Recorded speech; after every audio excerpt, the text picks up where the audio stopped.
Okay, hi everyone. We are going to start exactly on time. Thank you so much for being here. We're thrilled to have all of you. My name is Kristin Bresnahan, and I'm the Executive Director of the Millstein Center for Global Markets and Corporate Ownership here at Columbia Law School.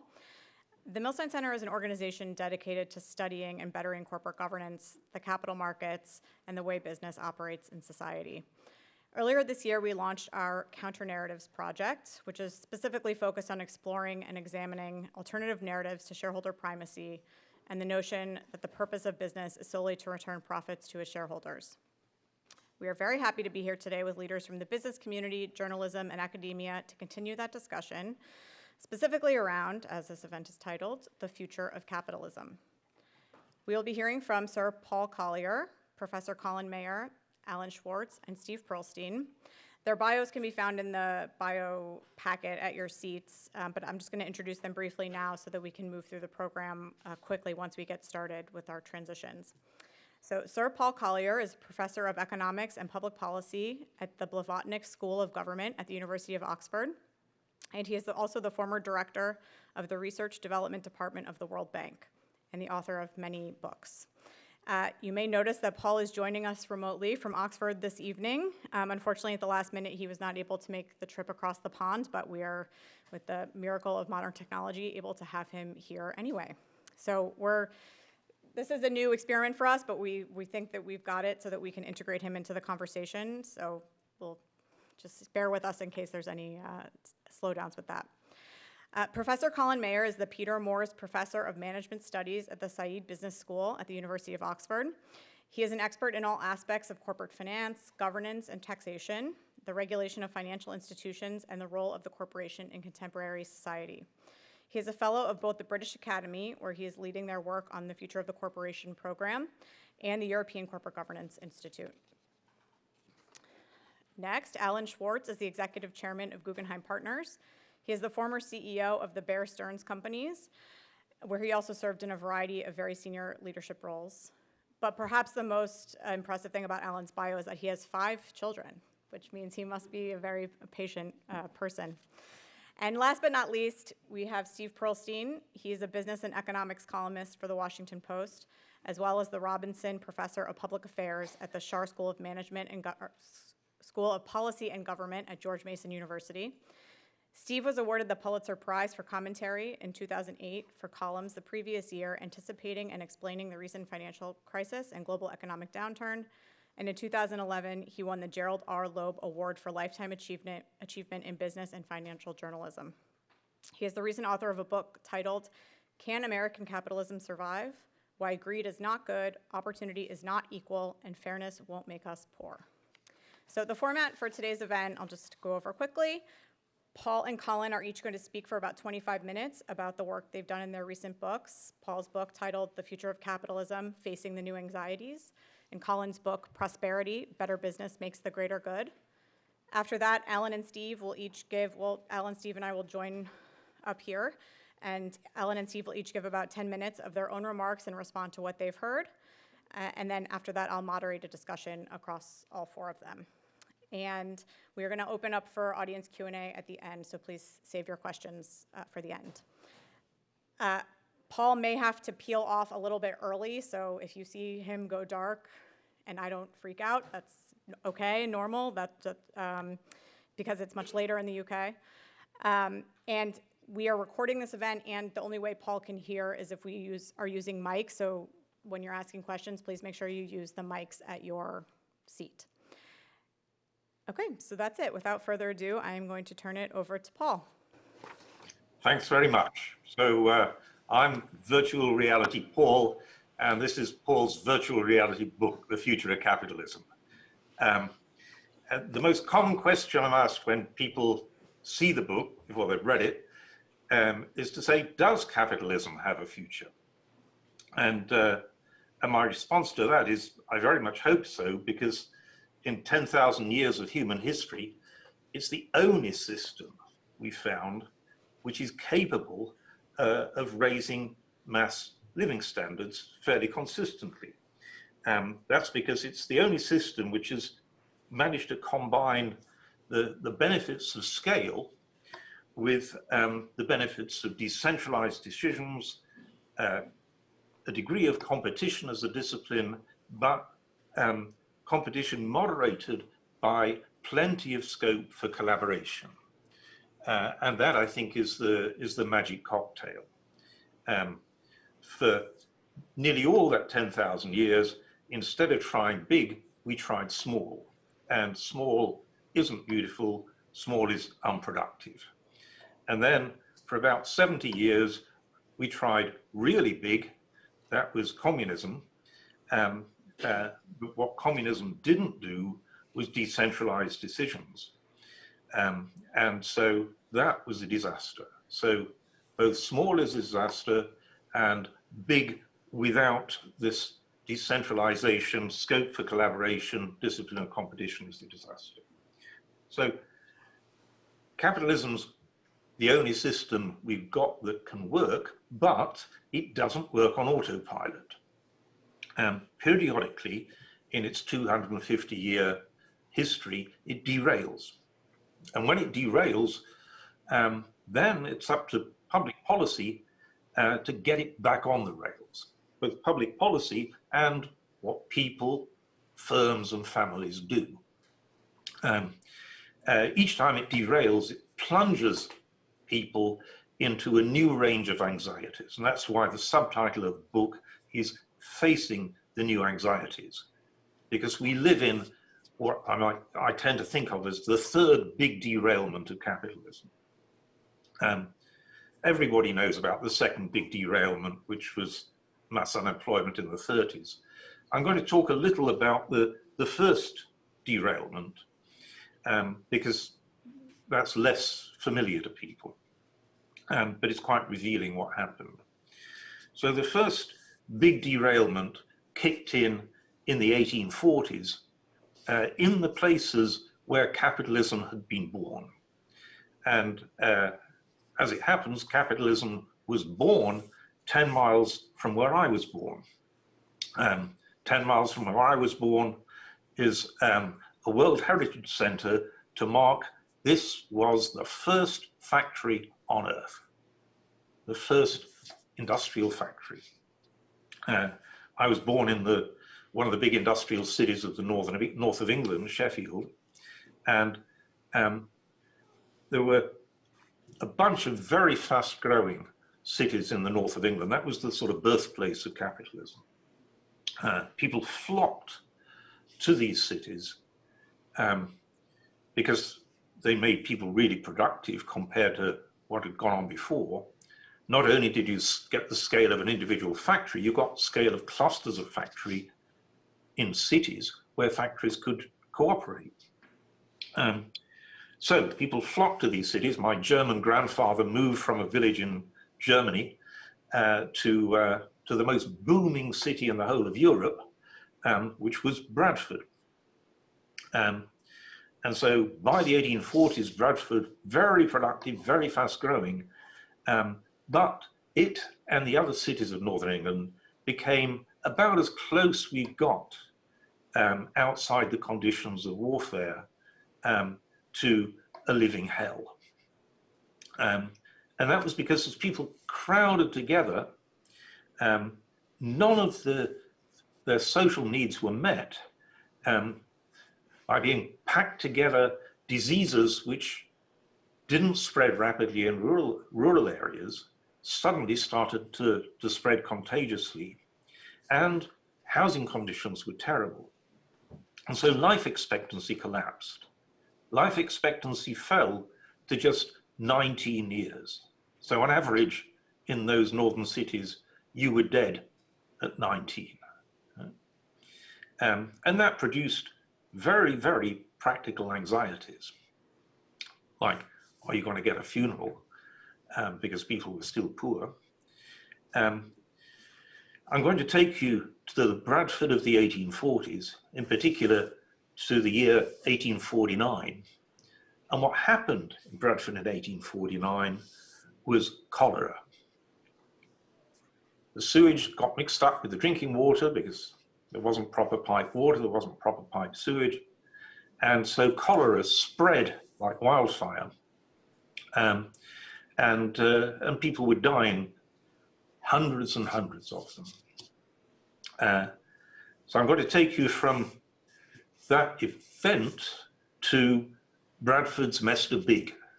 And there was a Mr. Big in Bradford. He owned the majority of the mills.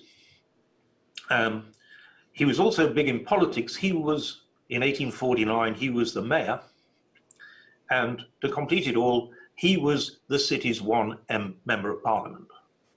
And so he was the big industrialist and the big political guy. His name was Titus Salt. And that experience seems to have seared his soul, because he became the first industrial philanthropist on earth, and he didn't do it by halves. In fact, he gave away his entire fortune, which was very considerable.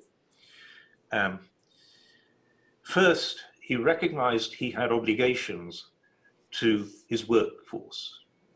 His workers were dying, and because they were living in poor conditions, nobody knew at the time what was causing cholera, but it was obvious to him that they needed better conditions. And so he built the first purpose-built industrial town on earth. He was Titus Salt. The town's called Saltaire. That is also now a World Heritage Center because it was the first. And then with the rest of his fortune, he gave that away to the citizens of Bradford because, as the big employer in Bradford, he recognized that he'd got obligations to the community. And so he endowed the city with parks, and both his workforce and his citizens repaid him with loyalty and affection. When he died, he had a huge funeral, and he's still very fondly remembered. There's a big statue of him in the center of the city. So that was business encountering that first derailment and the new anxieties. And the takeaway from it is that business recognized its obligations both to workforce and community. And Titus Salt did so quite dramatically. But of course, the events that drove him to it were also dramatic. And then we're going to go just a few miles away from Bradford, still in the 1840s, we're going to go to another northern town called Rochdale. And some of you may know what happened in Rochdale in the 1840s. The conditions were the same as in Bradford, but this time it was families which decided to do something about it. And so families banded together, and that was the world birth of the cooperative movement, which then spread around the world because families had demonstrated that by taking mutual regard for each other, mutual obligations, they could address these anxieties. So if you were worried, first and foremost, were you going to get a funeral? The cooperative movement in Britain became the biggest funeral director in the whole country. If we go just a few miles further in the north of England, we get to the little town of Halifax. And their families banded together to ask the question, where are we going to live? And they founded what in America is called Savings and Loan Association, and that grew to become the biggest bank in Britain, the Halifax. So that was then the derailment produced new anxieties, and in response to those new anxieties, what we saw was the emergence of widespread moral load bearing, not just leave it to government, but firms recognizing their obligations and families recognizing their obligations and rising to that occasion. They proved themselves to be morally load bearing, and the structure that they adopted was this mutuality of obligations, recognizing concern and care for each other. So that was then, and now we're going to go to the third derailment. And this sets in around not just Britain and America, but around the advanced countries of the world, starting around 1980. And it's two new social rifts that open up in nearly all these countries to varying degrees. Britain and America are pretty extreme degrees. And one of these divergences is spatial. And so what opens up is a new divergence between the metropolis or the metropoles and provincial towns and cities. The underlying economic force for that is fairly straightforward. Predominantly, it's globalization. More and more markets become global, so there's room for fewer and fewer but bigger winners. And you see that in Britain. You see the spectacular growth of productivity in London, and the decline of provincial cities. And of course, you see it in America as well. And then there's a second social divergence, which is based on the new class divide.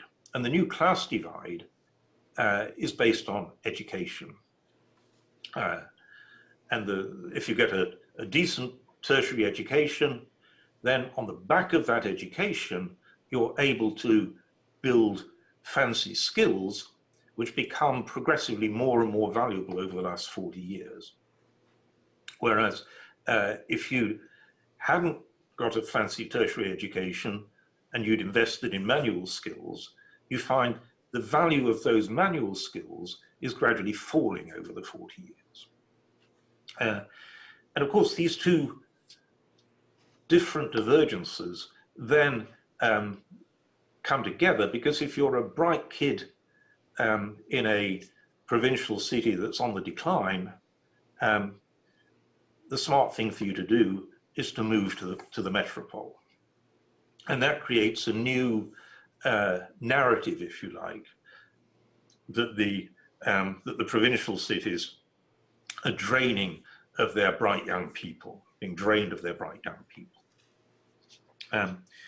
So that's the new divergences, the new anxieties that emerge. And the peculiarity this time is that nothing very much is done about them. And so the divergences continue and accumulate and get worse and worse for about 40 years. As it happens, my own life straddles these two divides.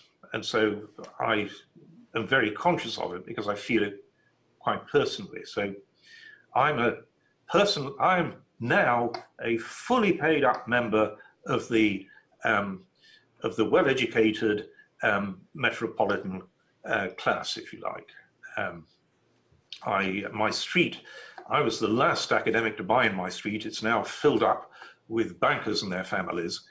And of course, I've got quite a lot of education. But my family are not like that. I grew up in Sheffield, and Sheffield, some of you will know what happened to Sheffield because you'll have seen a film which became world famous, which was called The Full Monty. That film was about the breaking of the Sheffield steel industry, which happened in the early 1980s. The steel industry in Sheffield was a 700-year-old industry. It was mentioned in Chaucer, and it cracked and broke in about 5 years as the whole steel industry moved from Sheffield to East Asia. So you get a collapse in income in Sheffield, coincident with the start of the rise of the city, the legal city nexus in London, and the same divide happened in my family for education, because although I've got quite a lot of education and done very well out of it, my cousin, and in the book there's a little picture, you won't be able to see it, but I'll do my best for a moment, of two 4-year-old children born on the same day, myself and my cousin, and our lives, due to completely random reasons, diverge. And so she becomes a teenage mother. Both my parents, I should say, left school when they were 12. So I was first generation educated, and nobody else in my family was lucky enough to get that.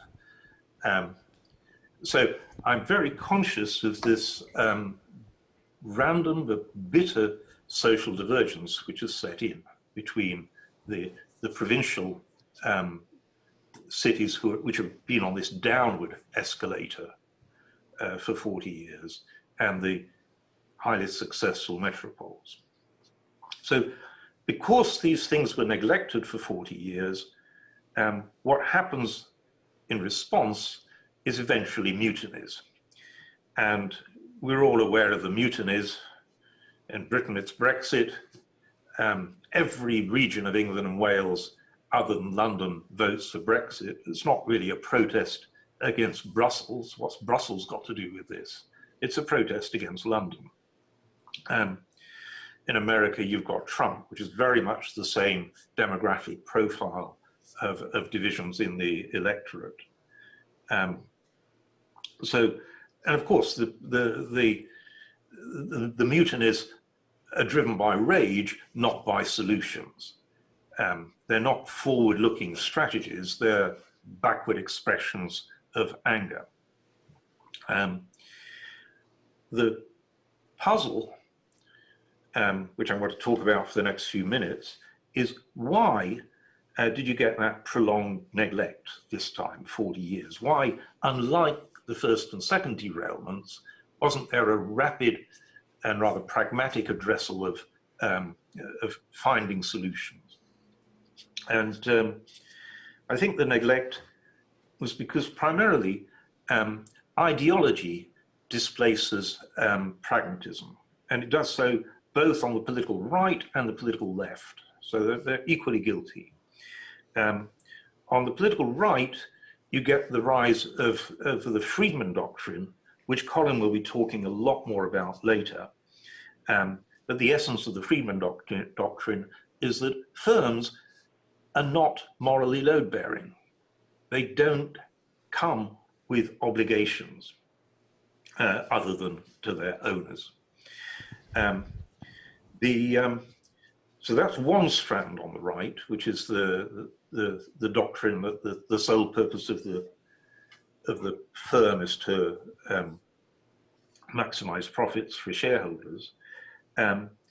The other doctrine, which sort of straddles both the right and the left, is individualism,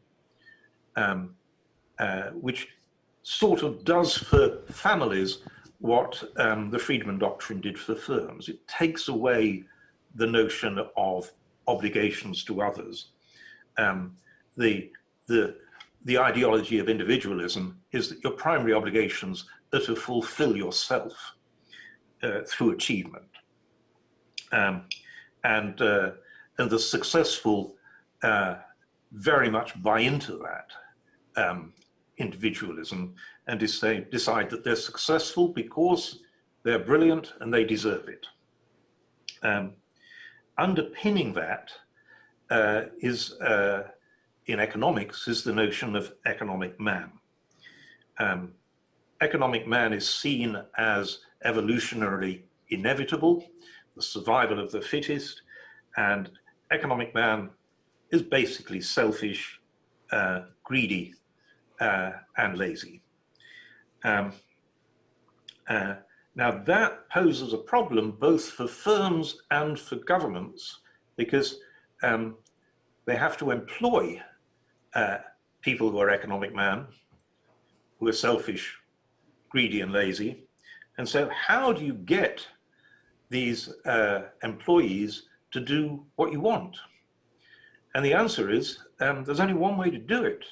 If your employees are economic man, you link incentives to monitoring of their performance. You scrutinize what they do, you write down, you specify in contracts what they're supposed to do, and you reward good behavior, compliance. And so you monitor and reward. And that is invented in the business community, but then copied in the public sector, very much so in Britain. I'm less familiar with what happened in America, but in Britain, it's very much copied.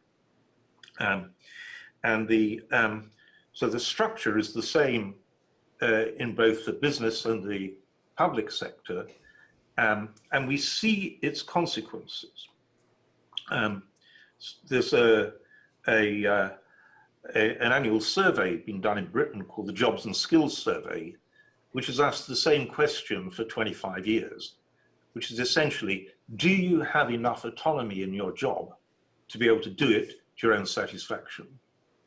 And 25 years ago, most people said yes.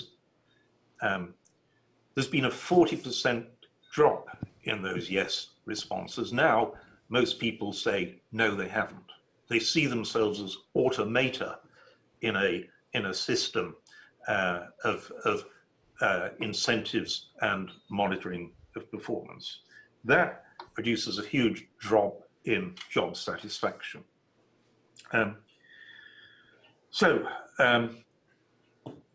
What's wrong with all that? What's wrong is that we aren't like that as human beings. We are naturally morally load-bearing. I haven't got time for much evidence. I'll give you one little snippet, which is something you can all try yourselves at night, though if you're over the age of 60, like I am, I don't recommend it, right? But it's a questionnaire done by social psychologists, and they just ask, write down the 3 biggest regrets in your life. You have to do it honestly. And it's quite clear what should be the responses if we were all economic men. You know, if only I'd got the job at Goldman Sachs, if only I'd bought that house, these sort of material constants. We all have these regrets, material regrets, and they don't make it into the top 3. That bucket of regrets is pretty empty. The bucket that's overflowing is the regrets of the form, I let my mother down, I let my spouse down, I let my colleagues down, I let my friends down. Because when we breach obligations, they really hurt. And so we learn to try not to breach obligations. We're naturally geared to being obligation bearing, morally load bearing. What can we do to heal these rifts?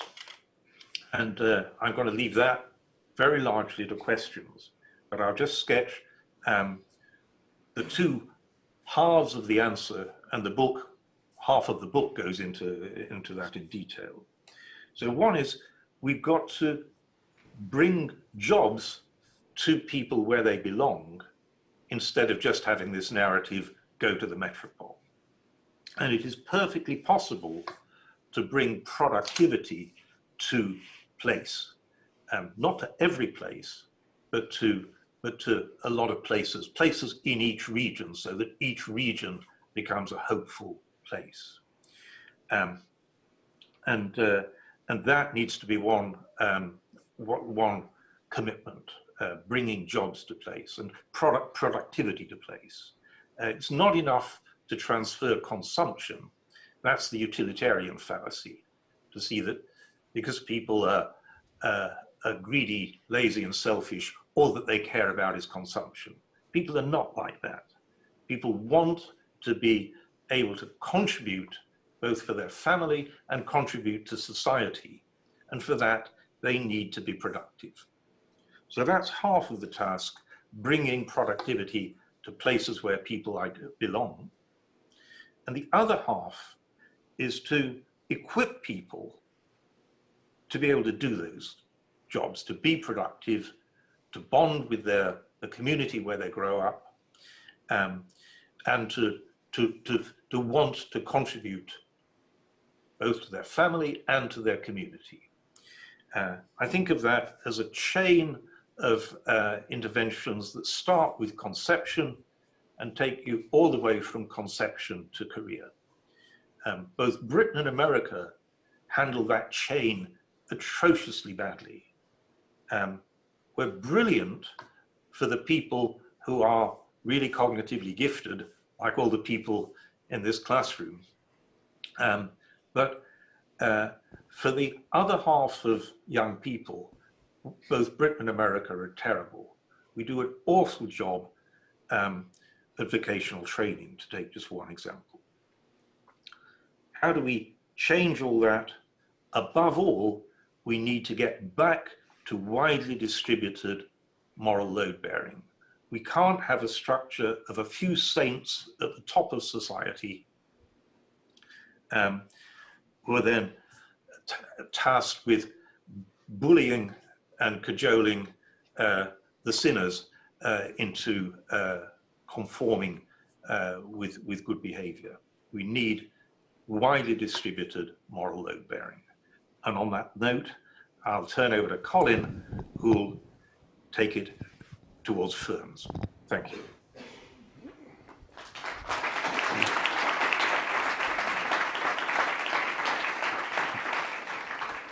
Colin isn't virtual, he's the real. Sort of. Well, first of all, I'd like to thank Kristin for not only inviting me to be here today, but to invite me back for a second time within an 8-month period. And since some of you were here when I spoke before, I'm going to try and tread a narrow path between boring those of you who were here before and thoroughly confusing those of you who were not. So excuse me if I both bore you and confuse you. I'm going to pick up from where Paul left off by talking about a particularly important part of the capitalist system to which he referred. And that is the part that employs us, invests our savings, feeds us, and clothes us. And it's the source of much of the prosperity that we talk about within our capitalist systems. I'm talking about the business sector and the world of corporations. And I'm going to be referring to a program of work that's been undertaken in London at the British Academy on the future of the corporation, which is looking at how business needs to evolve over the coming decades to address the environmental, social, and political problems it faces, as well as to take advantages of the remarkable scientific and technological opportunities and advances that are currently happening. And it brought together people from across the humanities and the social sciences to try and answer that question and put them together with business leaders to ensure that it was not only academically excellent, but also practically relevant. And what emerged was the notion that we need to try and reconceptualize business around 3 notions: around the purpose of business, which I'll say a little bit more about in a bit, the trustworthiness of business, and the appropriate values and culture of business to create that trustworthiness and deliver those purposes. And since I last spoke to you at the beginning of this year, there has been remarkable development in the direction of what that British Academy programme was talking about in delivering its report in November of last year. At the beginning of this year, we had the statement by Larry Fink, the CEO and president of BlackRock, that every business needs to have a purpose, not a strapline or a marketing campaign, as he described it, but a statement of its fundamental reason for being what it does on a daily basis. Purpose, he said, is not the sole pursuit of profits, but the animating force for achieving them. And in August of this year, we had the 181 signatories to the Business Roundtable statement, in which they discarded the 1997 assertion about shareholder primacy in favor of the notion of corporate purpose as being about delivering value for customers, investing in employees, dealing fairly with suppliers, looking after communities in which they work, sustaining the environment, and delivering long-term value for shareholders. And last month, we had the Financial Times launching its campaign on Capitalism, Time for a Reset, with the editor Lionel Barber writing to all of the readers of the Financial Times saying that the health of free enterprise capitalism depends on business delivering profits with purpose. Without change, he said, the prescription will be much more painful. Now, these statements by investment leaders, by business leaders, by financial leaders, journalist leaders, are indicative of the scale, the significance, and the speed of change that's going around the notion of why business exists, what it's there to do, what it aspires to become, and why in the first place it's created, namely the purpose of business. And everything should follow from that in terms of what business leaders do, what business practices are, what business policy is, and what business education should be.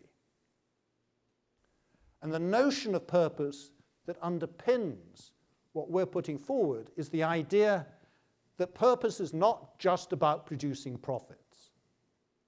Purpose is about solving our problems, solving the sorts of problems that Paul was talking about how do we buy a house, how are we able to save, how do we get a funeral.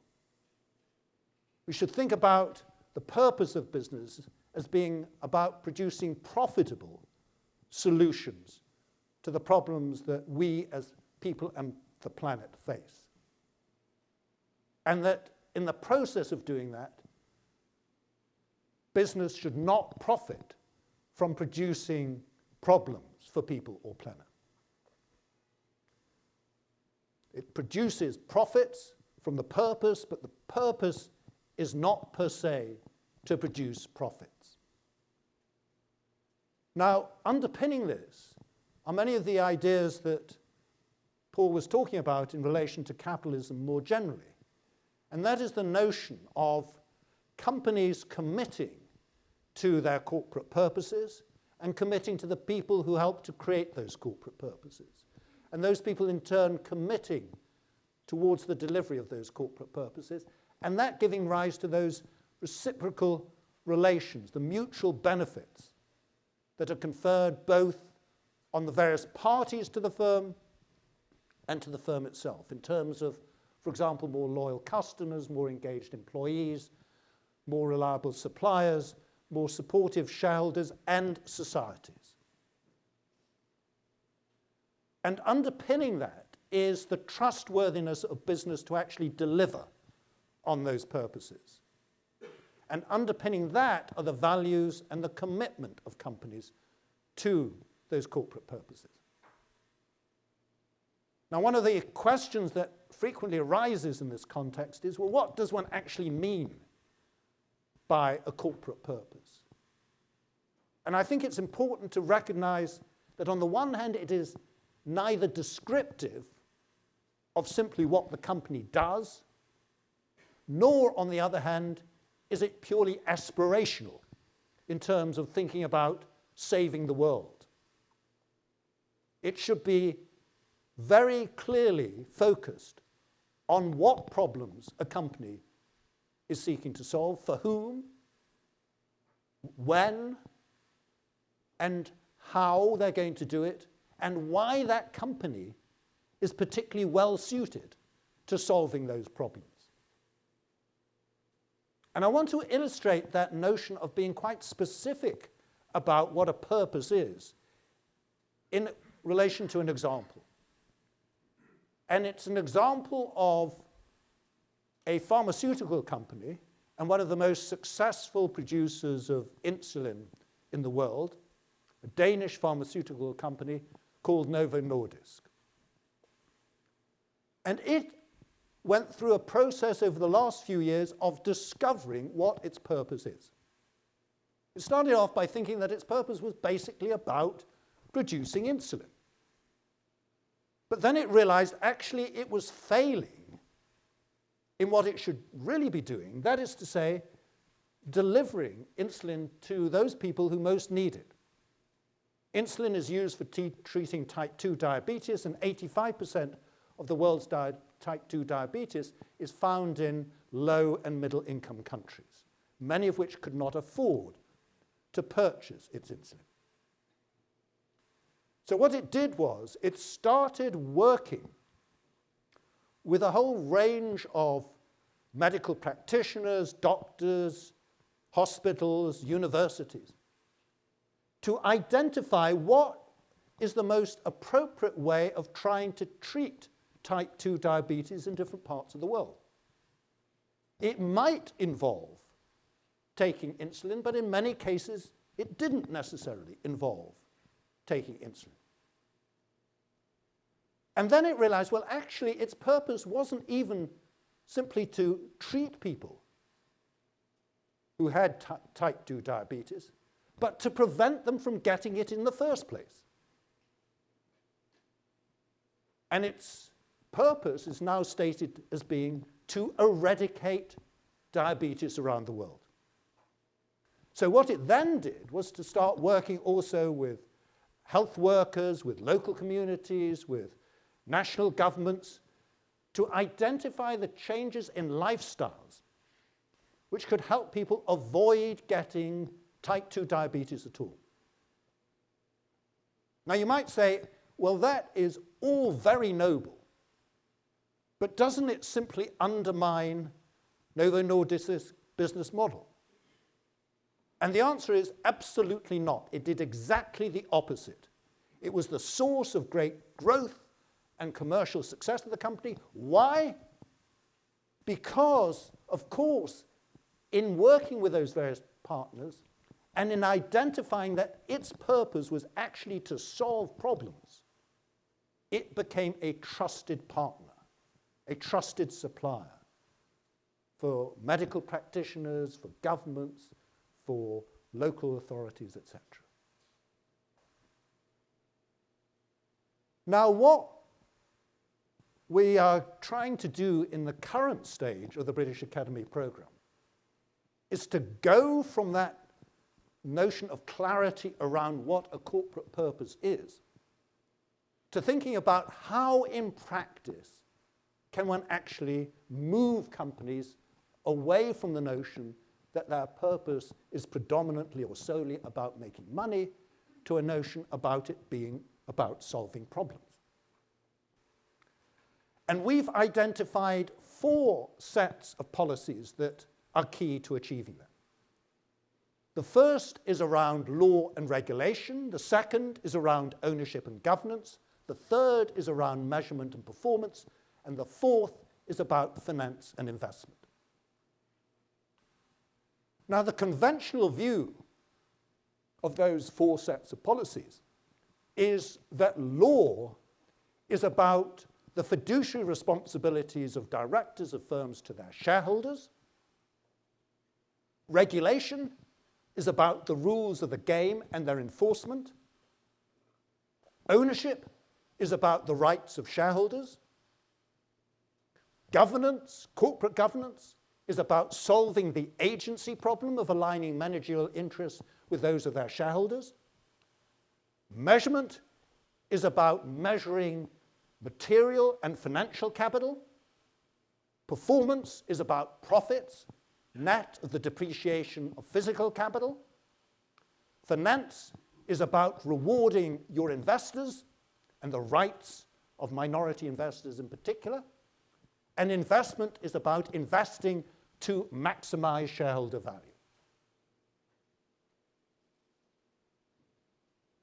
But what's happened recently and is reflected in those observations by the Business Roundtable is a recognition that it's not quite as straightforward as that. That in essence, there is a function that firms have to perform that goes beyond just thinking about maximizing returns for shareholders. And in particular, that it involves thinking about how one promotes the interests of those parties who are involved in the delivery of a company's performance and are affected by the company.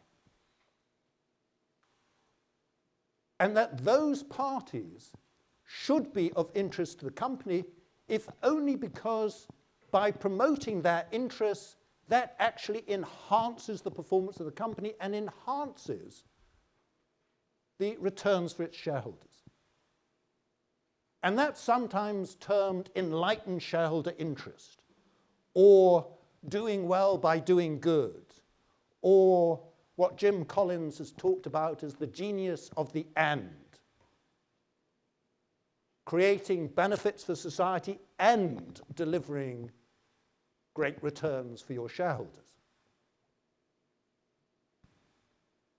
Now, the importance of that recognition is that actually one can and one should do it within the current context and legal structure of companies around the world. So first of all, in relation to law both in this country and in the United Kingdom permits companies to do that, to promote the interests of their stakeholders.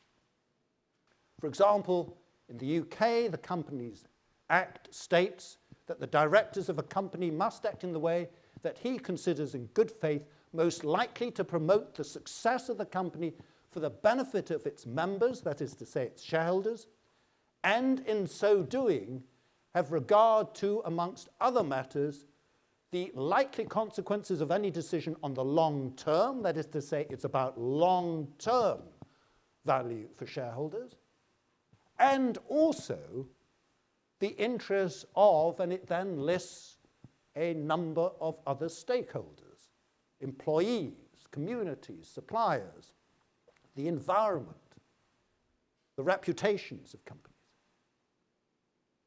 And in the context of the US, Delaware Court emphasizes not just the importance of shareholder interests, but the importance of promoting the success of the company. And the notion of business judgment is that directors of companies should be able to act in a way that they consider to promote the success of the company. And regulation has increasingly recognized that it's not just about the rules of the game, but there are important other elements in terms of compliance with those rules of the game. For example, in relation to the supporting cultures that exist, in particular within financial institutions, but more generally in regulated companies. And ownership has increasingly been recognized to being about not just the rights of shareholders, but also the stewardship by investors. And corporate governance has embraced the notion that governance is, yes, about promoting the interests of shareholders, but also recognizing other factors, and in particular, measuring other things, for example, environmental, social, and governance factors, ESG. And in relation to measurement, that's then become a key element, an increasingly important element of what both companies and investors are seeking to measure. And performance is measured in terms of the extent to which companies succeed in relation to those ESG measures as well as their profits. And finance is viewed as being about promoting the long-term success of companies, not just their short-term returns, and investment as being part of that process of delivering long-term returns. So there is a growing recognition of this need to shift the focus towards the role and importance of stakeholders in the delivery of the success of a company. But there are limits to the extent to which this is really helping to solve the problems that we face. Because what this is in a sense, enlightened self-interest.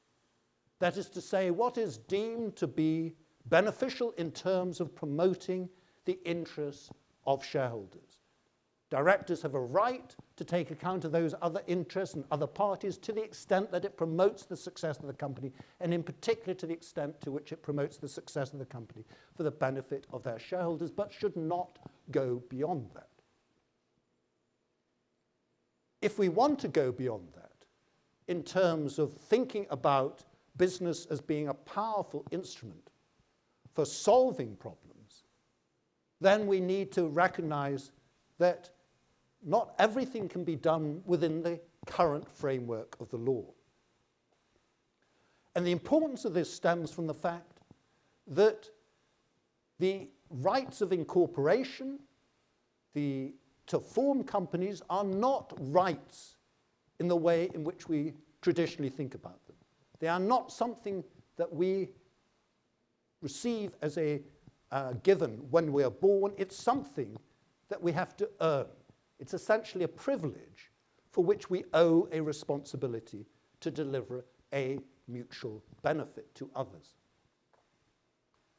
And that notion of thinking about business as having obligations beyond just the benefits that they confer, even in an enlightened sense, on their investors, is what underpins the notion that business can play a role in terms of delivering benefits that go beyond just financial returns.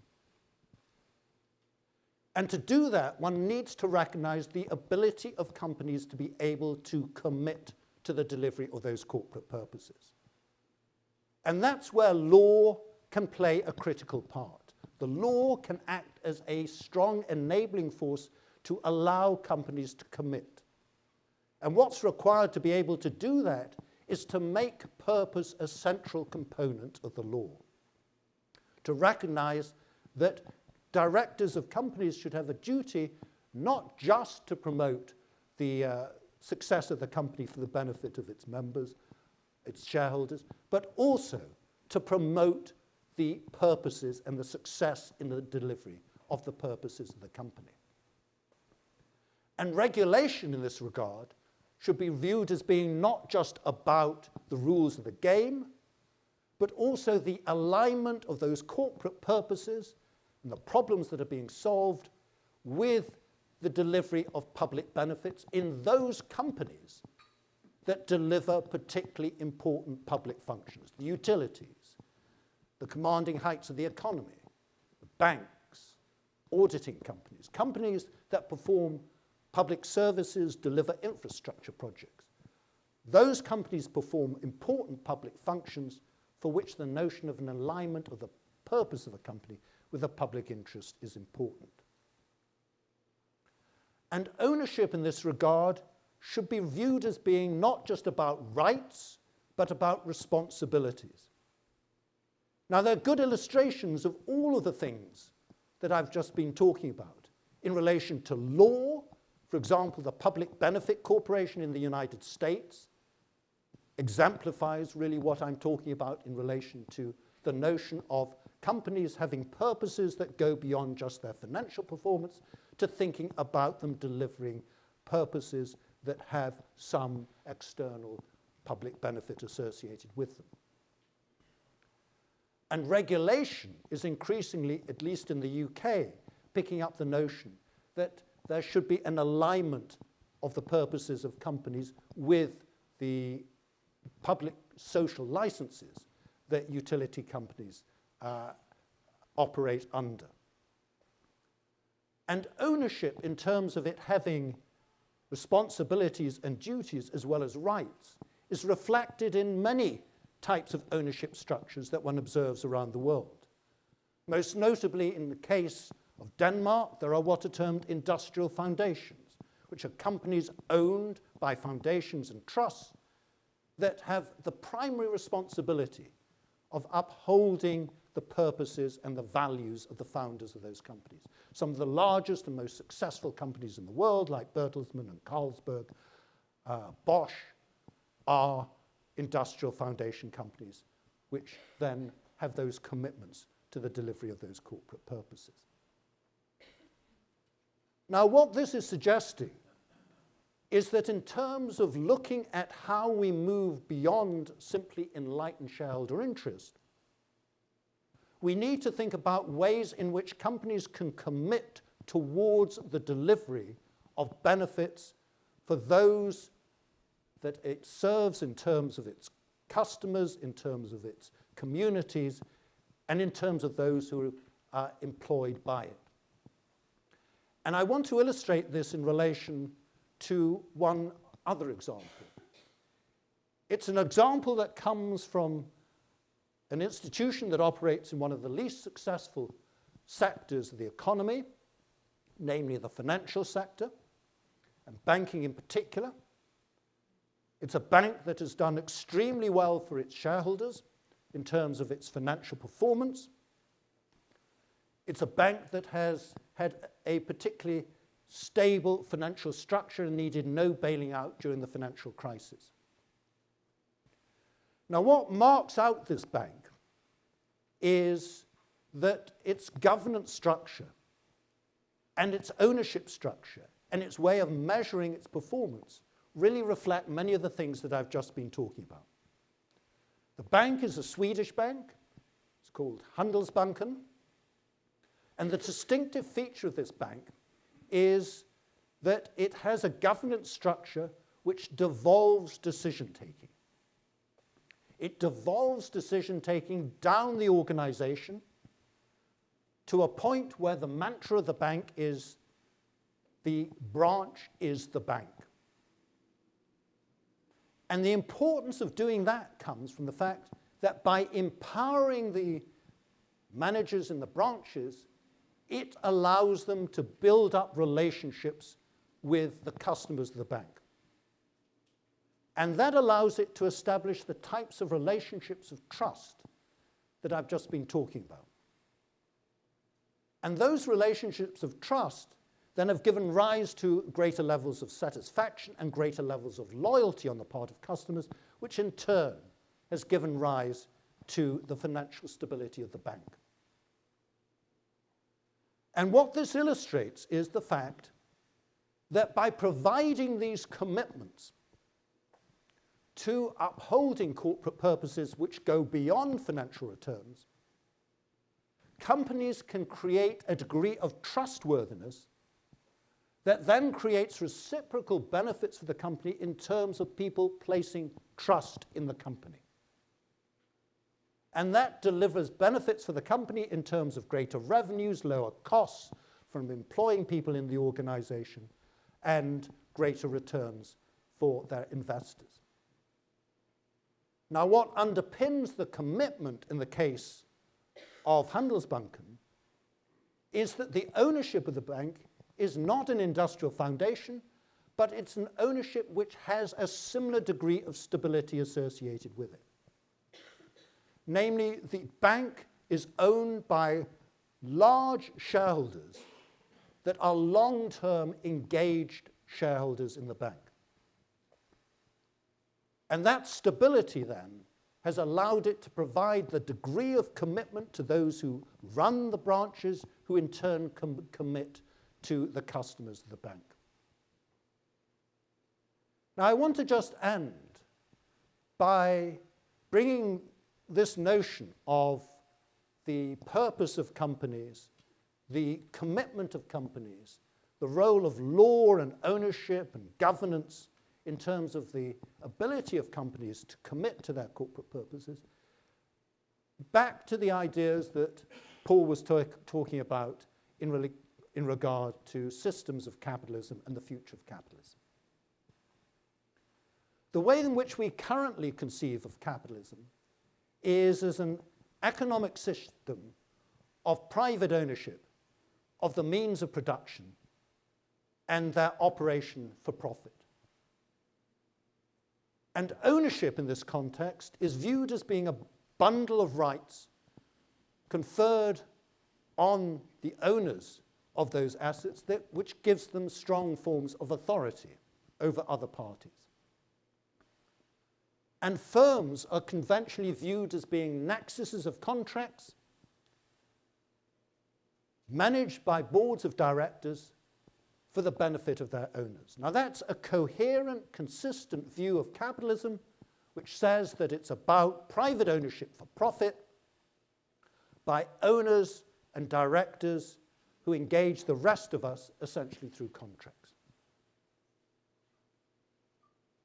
Now, the alternative that I've been talking about in terms of emphasizing purpose says that capitalism can also be conceived of as being about producing profitable solutions for the problems of people and planet, and by private and public owners who do not profit from producing problems for people or planet. And in that context, ownership is not just a bundle of rights, but also a set of obligations and responsibilities to uphold those purposes.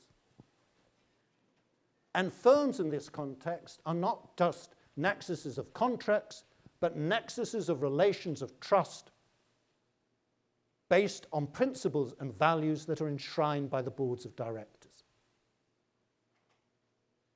Now, the importance of thinking about this alternative view of capitalism is that the traditional view relies on a combination of competition in product markets, in capital markets, in labor markets, or, where markets fail, of regulation. But what this alternative view brings out is that between market efficiency and regulatory effectiveness, there is a void that increasingly, as technology accelerates, is becoming a chasm where both markets fail and regulation fails. And in that void, we depend increasingly on business to uphold our interests in promoting a common purpose and transforming our individual self-interests into the delivery of those common purposes. And to do that, we have to rely on the trustworthiness and the commitment of companies to the creation of those common purposes. Because the trustworthiness of companies is ultimately one of the most important assets of companies. And trustworthy companies are commercially successful companies, and the competitiveness of nations depends on the trustworthiness of our companies to be able to fulfill the prosperity of the many, not just the few, for the future as well as the present. Thank you very much.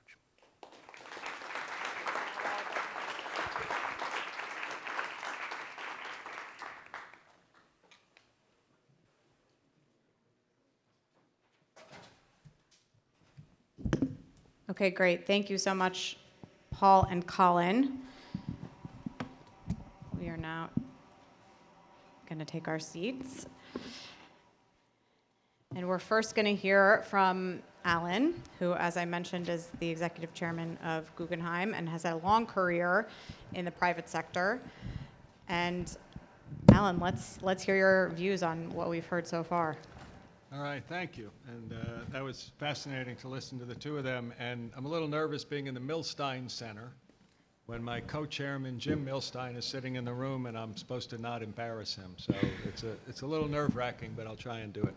So I'm taking in a lot here, and let me just say, I just recently fell off the wagon as a recovering research director and economist, and I finally put some of my blurbing down in writing, and I just published a piece that was called The Rise of Populism and How Capital Went Global, but Politics Stay National. And it was an attempt, the reason I wrote it is for the last, 15 years or so, I've been doing some lecturing and talking at different events about a wave that was coming through the developed world that was clearly going to create some major problems of inequality in those countries, and that if we got in front of it, we could do some things that would offset some of the impacts of that inequality. And I was very frustrated over those last 15 years to see that nobody really wanted to pay attention to doing anything about it, other than argue against each other, either blow up the system or keep it the way it is, as if there was nothing in between. And so what I tried to do is articulate, as an economist, where this is coming from. And I would say, with some of the things that were talked about here, what we saw was in the late 70s and the 80s, the swing back, and especially in the US and the UK, where we saw Jimmy Carter and then Ronald Reagan, Margaret Thatcher go towards more deregulation of a number of industries and a pressure on things like public unions and the Patco strike, et cetera, was a response to a scary set of events that occurred in the 60s and 70s, which was when we had inflation at a significant and accelerating pace. For the first time in all of US financial history in peacetime did we have sustained inflation. And that really scared policymakers. And a lot of what we saw was a response to that. And a lot of times the pendulum swings from one side and swings too far. So we had those policies which essentially threw out all the rules of the Bretton Woods agreements that we had operated under in the post-World War II environment. And we basically, which allowed capital to flow all over the world in an unfettered way, which the Bretton Woods system didn't allow. And that seemed to be, it might have been putting things back in balance as it was restoring competitive balance amongst developed economies in the world. But then an event occurred that I think was a major factor in what we're talking about today, which was the collapse of communism. And that collapse of communism was bringing the wave. It was unprecedented in my mind as to its magnitude, but essentially it had billions of new workers who were generally low-wage workers in places like China, and bringing them into the free world economy, and capital that could flow unfettered to support putting capital behind those workers. And that was creating a wave that, as I said, 15 years ago, you could look and say, look, this is going to be great for the global economy. It's going to grow much faster. And those businesses and individuals that could participate in the growth of the global economy will do much, much better. But it is a wave of competition for workers in those economies that's coming from the rise of very low-wage workers in those economies. And that's what's been happening over the last 15 or 20 years. And so we've had this tremendous change where we've had, number one, on a global basis, we've had more people rise out of poverty than ever before. So global income inequality has been reduced. And so if you're running the world, you could say, okay, we're doing okay. But if you go back inside country by country, the inequality has changed dramatically, and that's what people look at and live by in a society. And so what we've had is a situation where you can outline it that roughly, make it real simple. Let's say throughout post-World War II, you had roughly, for every dollar of corporate profits that was generated, there was roughly a little over $5 of salaries and wages that was generated. You look at it today, for every dollar of corporate profits that's generated, you have roughly $4, $3.50 to $4 of salaries and wages. And that's before you get to the fact that those salaries and wages are being much more unevenly distributed. And it's before another important point, that those salaries and wages are much more now about 2 worker families than it used to be about 1 worker families, which changes the dynamic of what those salaries and wages can support in lifestyle. So this has been growing for a while. I remember saying 15 years ago, wouldn't it be ironic if it took the collapse of communism to bring about the unequal outcomes in capitalism that the Marxists said would destroy capitalism. So now we have a situation that has been well defined by our previous speakers, that capitalism needs to adjust. And I think, there's a great saying in a book that I used to quote for the Durants on the Lessons of History that said, throughout centuries, what we've seen recur over and over, when the masses think the elites have too much, one of 2 things has regularly happened. Either legislation to redistribute the wealth or revolution to distribute poverty.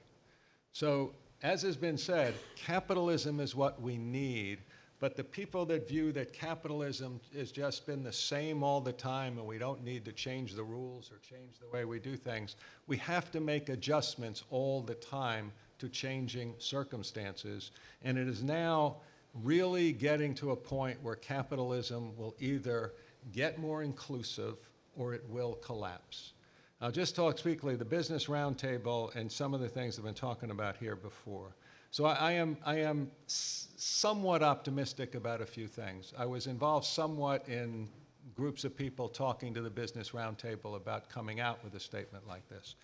I would have phrased it a little bit differently because I think the confusion that's going on out there is people are saying, wait a minute, how much shareholder value will you sacrifice in order to, get these values, and therefore you're never going to do it, I don't believe. So both sides are not crazy about it.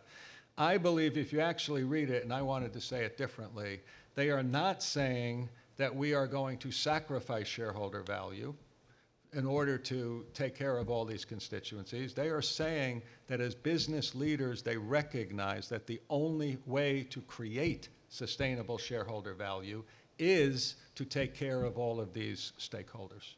And in fact, if you look at organizations like Just Capital measures how different companies perform on a variety of things like how they treat workers, how they treat employees, their environmental, et cetera, and interestingly, the companies that rate high on the scale of taking care of stakeholders outperform the shares of those that don't. On top of that, we are on the verge of a major amount of new technologies coming into our economy, which have the potential, what we've seen in previous cycles, is that a wave of new technologies can create business plans that embrace social desires and will do well by doing good, as was talked about by Colin. So I do think that we can't rely only on business. I do believe that we do need regulation and some changes in policies that will incentivize these things to happen better and regulate if they don't. But I think if we could get government, and the last thing I'll say on that, I believe that government's part of the problem because as politics become very polarized, if the government is not there to make sure it delivers better outcomes, it's there to make sure they get reelected. So I'm also working on the side on changing our election system, because while there's bad things about business that we have to satisfy, I'll close by telling you if you really want to understand a subject, you got to take the word and break it down to its component parts. So if you take politics and break it into its component parts, it breaks down to poly for Latin and ticks, which are blood-sucking parasites. Poly for many, and ticks, which are blood-sucking parasites. So we have to change politics, we have to change business, but if we don't, then capitalism will collapse. Thank you, Alan.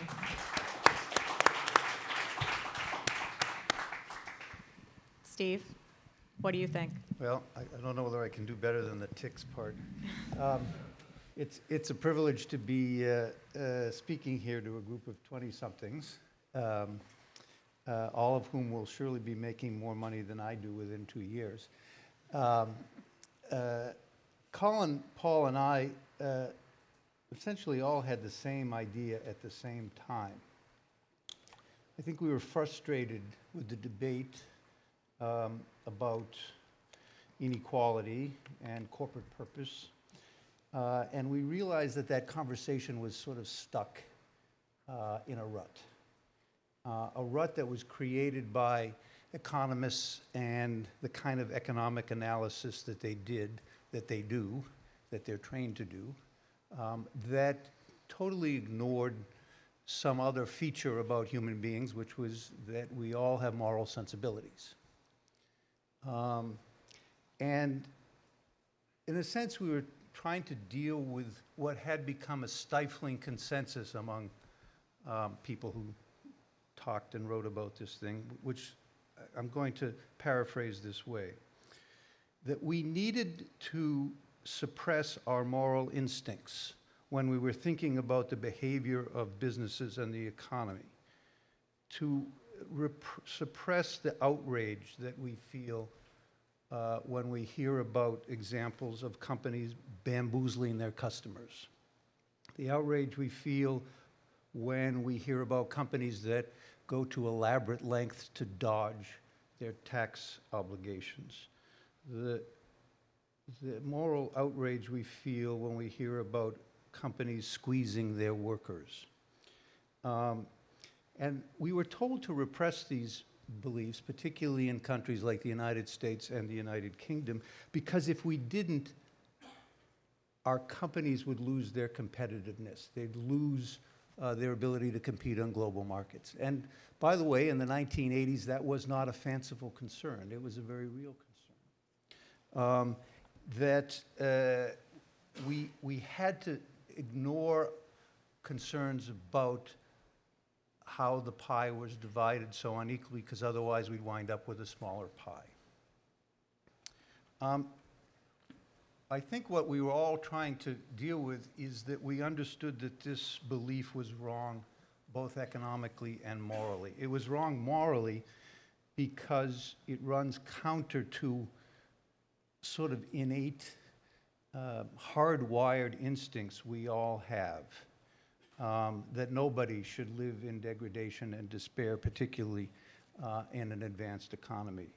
That huge wealth can be justified because of equality of opportunity, when we all know, in fact, there is no equality of opportunity. That huge wealth, concentrations of wealth, can be justified because people play by the rules of the game, when we all know that the rules of the game are rigged. It's also wrong on economic grounds. There is no absolute trade-off between the size of the pie and how equally it is divided. There is trade-offs, but there's no absolute trade-off. And that at some point, if the inequality becomes so large, it erodes social capital, it erodes worker productivity, and it erodes the political harmony that we need for our governments to be able to respond to changing conditions and technology. And it was wrong because we came to understand that a growing pie doesn't mean that all the pieces get bigger. That a rising tide doesn't necessarily raise all boats. So once we're freed up of these economic and moral fallacies, it opens up actually a pretty wide range of possibilities for how companies can be run and what rules or norms that we should have to manage market competition in order to create a more satisfying society and a better compact between business and society. We're now at the very beginning of that conversation of figuring out what this different kind of capitalism should be and needs to be. And I think there's still a lot of fuzzy thinking going on, I think, as we saw in last night's Democratic debate. We know that inequality at these levels is bad, but if you were to ask all the people who criticize inequality, okay, tell me what level of inequality you'd be willing to accept, they don't have a very good answer, and I can tell you that because I've asked them. They have very unsatisfying answers to that. We know that Wall Street and finance has too much power over the real economy and skims too much off the top. We know that's true. But at the same time, I don't think any of us is prepared to say that managers should never be able to be challenged by investors who think they're doing a bad job and should be made to do a better job.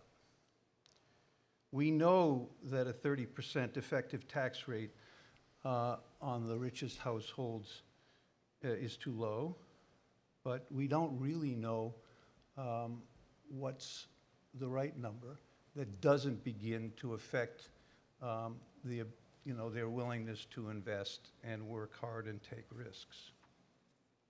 The answers to those questions are not obvious, and anyone who says they are is blowing smoke. What I'm happy to say today is that the answers to those questions won't be decided by Colin and Paul and Alan and me. They'll be decided by you. And I look forward to watching how you figure out how to do that. I'd like to respond to one thing that Colin said. I absolutely agree that companies need to think much harder about their purpose. But I think that we should, in some sense, let 1,000 flowers bloom and not give in to the instinct that we should decide, that society should decide what those purposes are. If a company wants to be a ruthless profit maximizing company, I think that they should be able to do so. But they should then have to compete in the market for consumers and investors and employees, many of whom won't want to do business with that company, and that's fine. And then companies should be able to do all the things, all the models that Colin said. But we should resist the instinct to try to make companies follow one of those models or the other. In fact, the competition among the different models, among the different sense of purposes, is the one by which we'll experiment and figure out and come to some new consensus about what the sort of right model is. The important thing is to set up a set of laws, and I'm not a lawyer here, there's a lot of corporate lawyers here, but set up a set of laws that allow companies to make that decision and protect them from Wall Street or financiers who want to impose their model on the company. Colin said something that I would disagree with, that the shareholders of the company are the owners of the company. I think in American law, as Lynn Stout, the late law professor at Cornell, taught us, the owners, nobody owns corporation. The corporation owns itself in the way that nobody owns you. And we should build our legal notions around that the corporation owns itself. The shareholders have certain rights. Their rights are to elect directors. They have rights to the residual assets of the company in liquidation. But that's all they are. They don't own the company. And I think we should try to build our legal and regulatory notions of companies around the idea that they own themselves. They can define their own purposes, and they can be protected from shareholders or any other entity as long as they are pursuing the purposes that they have stated ahead of time, and that they can change. But that we don't need to have a single model for all companies. That's all I have to say. Great. Thank you, Steve. All right, so I'll allow Colin or Paul to kind of rebuttal that, and then I'll ask a few questions. Okay. Well, if I could just pick up on 2 points. One of which is the point that Alan made about the Business Roundtable, and I think you're absolutely right that what the Business Roundtable was talking about is really what I was talking about here in terms of the power of the end, that it's about delivering both values for society and returns for shareholders, and that there's no notion of it essentially being in conflict with the interests of shareholders. Steve, on your point about many flowers blooming, that is precisely the point that I'm making, that the notion of what is being sought here is not to be prescriptive.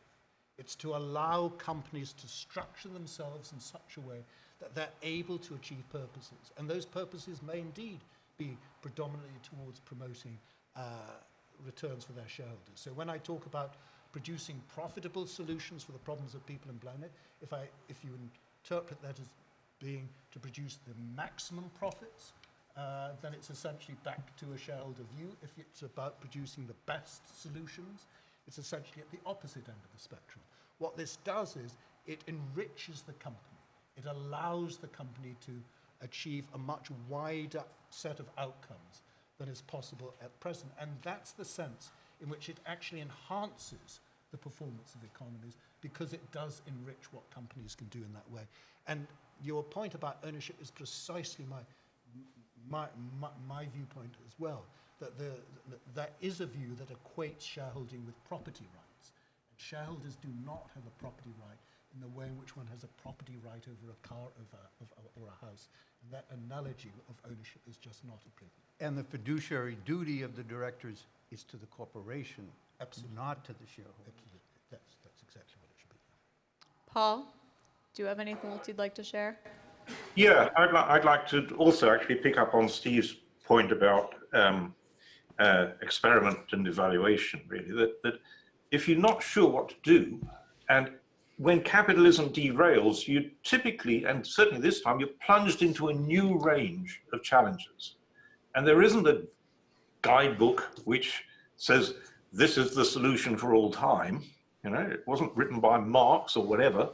And if you don't know what to do, you're in a new range of problems. The answer is experiment and evaluate. Now, but the problem with experiment and evaluate is that what's missing there is commitment. And you need something which is an overarching political commitment that says, we are going to do this. We're going to do, and Draghi came up with exactly the right commitment for the wrong thing when he said, we're going to do whatever it takes to save the euro, right? I'm not sure the euro is worth saving, but I am sure that that statement, whatever it takes, is exactly the right thing to say, because Draghi didn't know what to do. But as soon as the market heard that, it understood that he was politically committed. He was going to do whatever he could push his powers to in order to salvage the situation. And immediately that calmed the market and changed expectations. That's the starting point, where in broken provincial cities, the first thing we need to change is the expectations, because spatial narratives, spatial expectations are self-fulfilling. You know, if Detroit is doomed, then sure enough, it becomes doomed, right? And so you need this overarching political commitment, and just as Draghi's statement, whatever it takes, that licenses you to admit, we don't know for sure. We're going to try several things, and as we try, we'll learn, and as we learn, we'll scale up. So I think that Steve, you emphasize this point that what we need is 1,000 flowers to bloom, but we actually need a political commitment to make sure there are 1,000 flowers, and then learn from. On that note, it's very much later in Britain than it is in America. So if you'll forgive me, I'm going to peel off, but thank you very much indeed. Okay, thanks, Paul. Alan, do you want to respond to that? I don't want to respond. I just want to say one thing. I wish, if Paul was still on, he said earlier that when we've had these situations, we really quickly adjusted, and I just disagree with that. And so in the paper I wrote, I go back. The one time, it's remarkable to me how much the turn of the 21st century, the turn of the 20th century look like each other. And in that time, 100 years ago, which was the last wave of globalization of the magnitude we're seeing today. If you go back then, the whole rise of the Socialist Party, et cetera, started out in the early 1900s. And remember the Cross of Gold speech from, it was in the late 1800s. So there was a lot of dissension around how the average person was being pushed down by capitalism, and all of the rich people were robber barons and terrible people and things like that. But along came World War I. And World War I reunited the country and actually also provided some stimulus for the economy, et cetera. And so we had a little bit of a wave of a recovery going to the 20s, but then we collapsed back into the 1930s. And in the 1930s, Roosevelt basically took the socialist agenda and grabbed it and said, rather than them come in, I'm going to put it in. And there was a tremendous amount, and he was driving. There's no telling how far Roosevelt would have gone. He proposed at one time that there should be a 99% tax rate, as an example. He wanted to put 5 extra judges on the Supreme Court to jam down what he wanted on business, et cetera, et cetera. But we got World War II.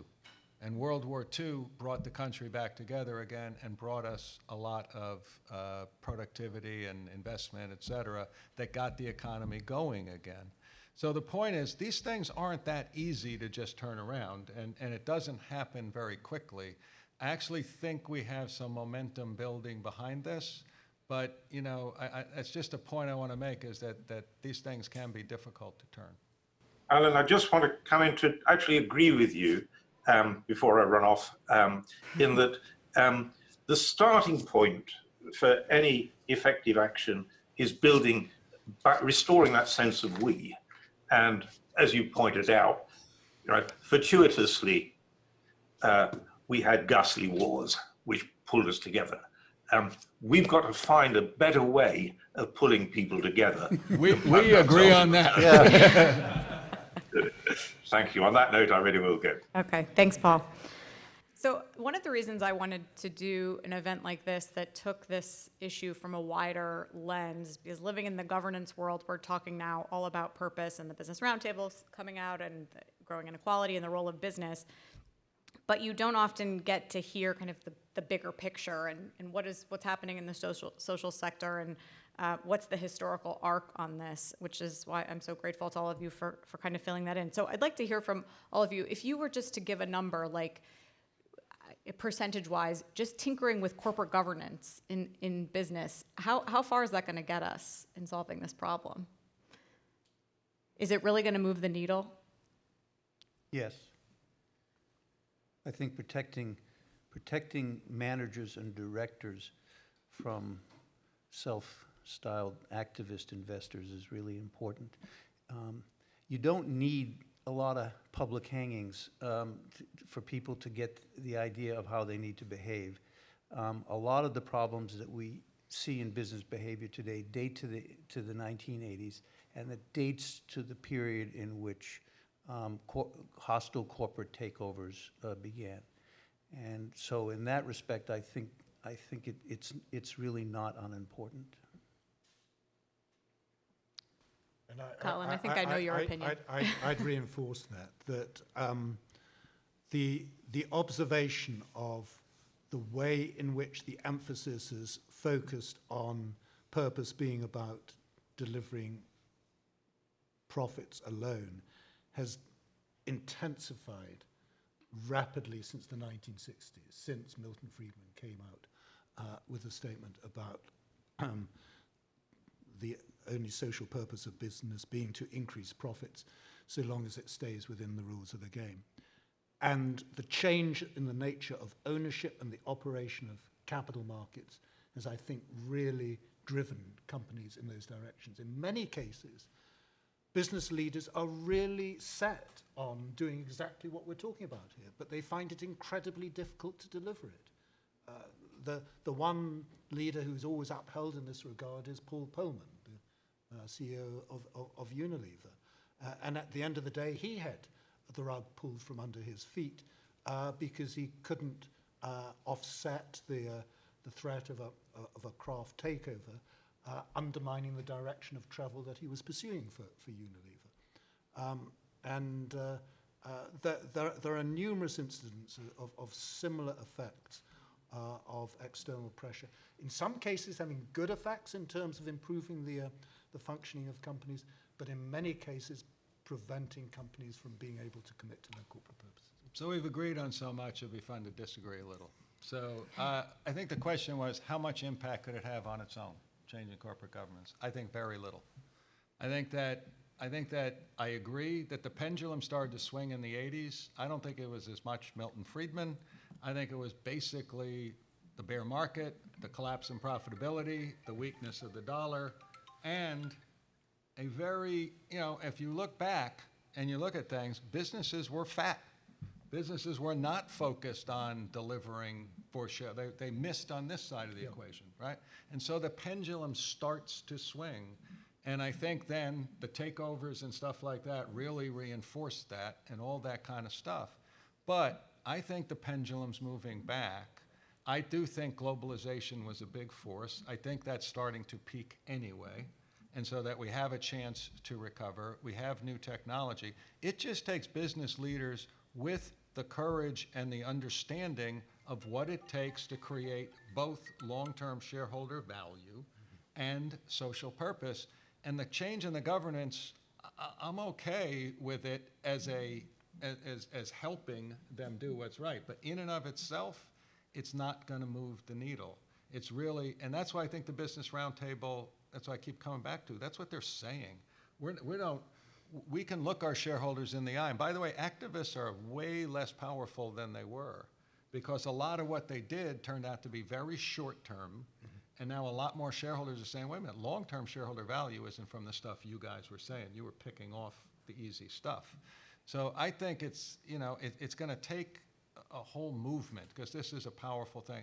And that's where I think government has to play a role in doing things that help also stimulate the right kind of things happening.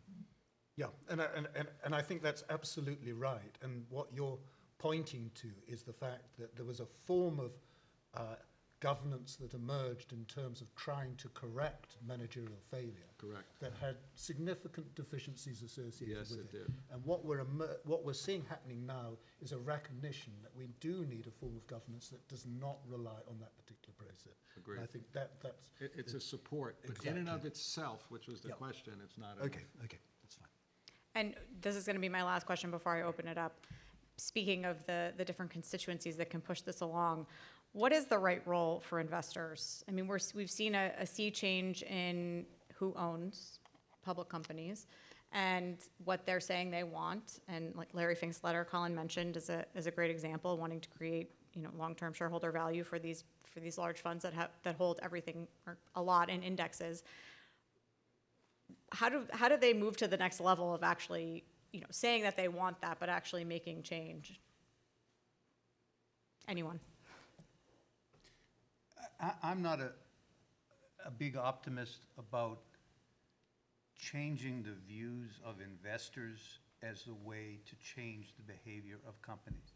If you were to look at the key stakeholders, what I see is the major thrust of better corporate behavior actually coming from employees, young employees.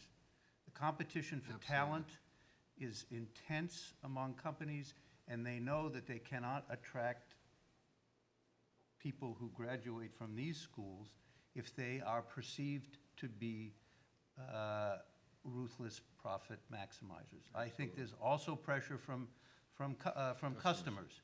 A little example, you may remember that recently Amazon announced that it was going to do a $15 minimum wage because there had been so much criticism of Amazon. Now, it may have been that they were going to have to pay $15 anyway, given the labor market, so that was an perhaps easy thing to do. But one thing I happen to know is they were receiving incredible signals from some of their best upper middle class suburban housewife customers, who getting very familiar with the UPS man coming every day, and they were not doing business with them anymore. And I think that they heard that loud and clear. So of all the groups that can pressure companies, I think investors, like asking, the pension fund of X or Vanguard or Larry Fink to be the sort of enforcer of good behavior, I think that's probably the third choice I would have in terms of the major stakeholders. I completely agree with that, but I think, again, I'm going to go back to the Just Capital rankings. It's already happening in the market, because customers and employees are reacting to those businesses who behave the right way. Those businesses are outperforming, and therefore investors, I think what Larry is saying is more about long-term instead of short-term focus, and because he knows that lines up better this way. And see, I said, and what business is learning? I worked with a company will go nameless, but I was talking to them about their work rules and about how it was affecting their employees, and they had a lot of them. And so we talked about it, and I said, look, I believe that customers, for example, if you really talk about this, I said, I believe the fact that I know a lot of people that will pay a premium for salmon that we treat nicely before we eat it and kill it. That those same customers might shop more at a place that treats its employees well. And then the second thing so this company went through a major adjustment. And I will tell you what happened is they saw a big burst in their productivity, which is what you need.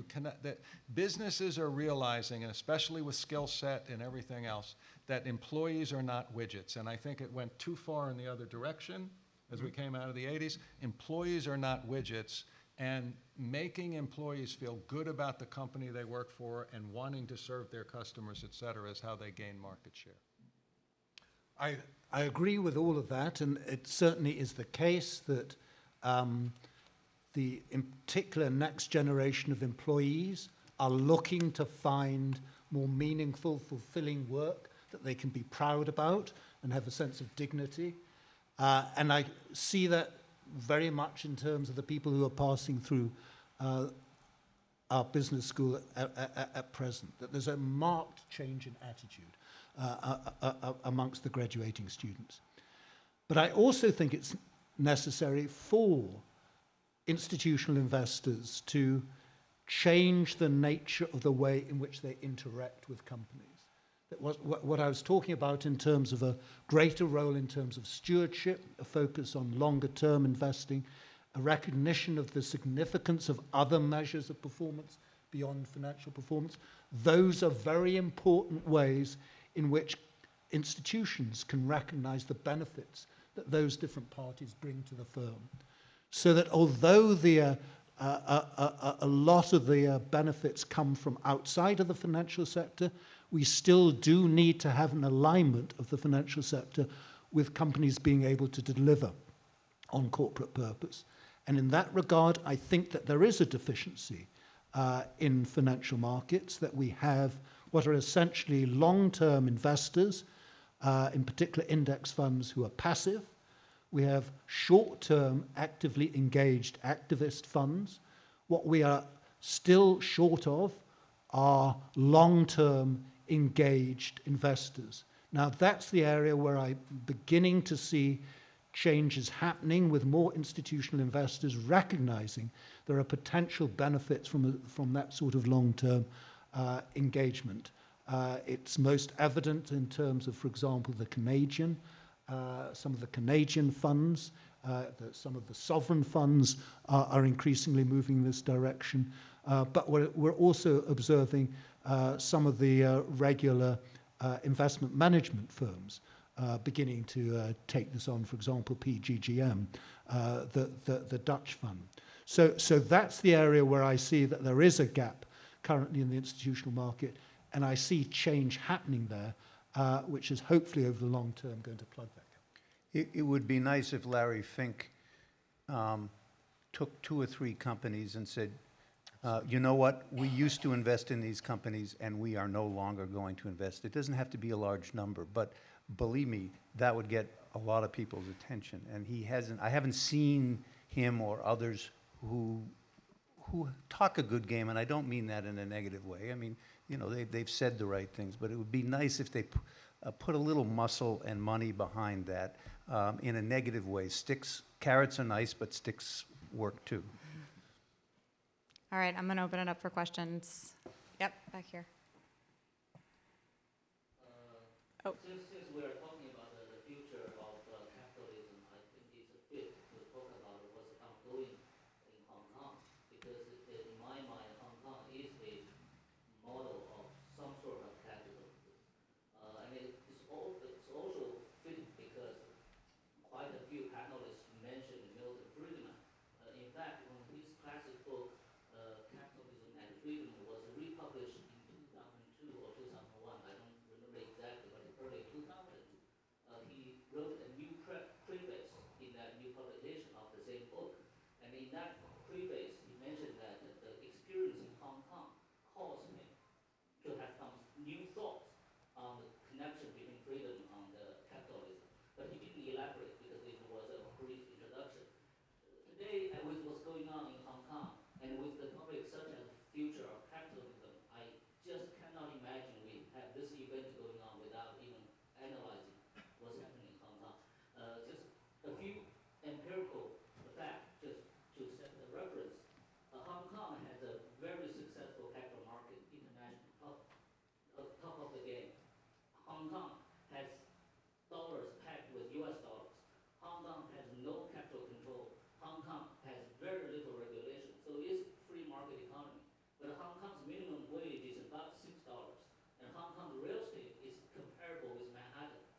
Well, I would say that Hong Kong is a sort of sui generis thing. I mean, Hong Kong is not a, I mean, it's not a place where there are a lot of operating companies in the real economy. It's a trading economy, and it's a finance center.